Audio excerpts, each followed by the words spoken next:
So that's the 3.5 hours up. That's it there. You can cook it a lot longer if you want. Well, dehydrate it a lot longer. It just depends what suits your taste. It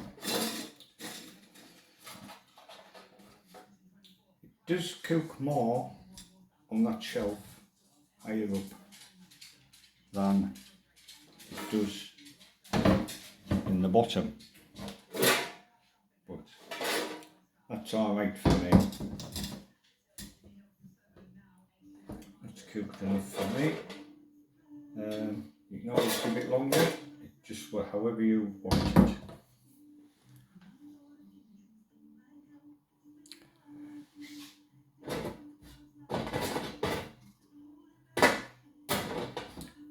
These bits in the bottom, they're still not fully dehydrated, but I don't mind that.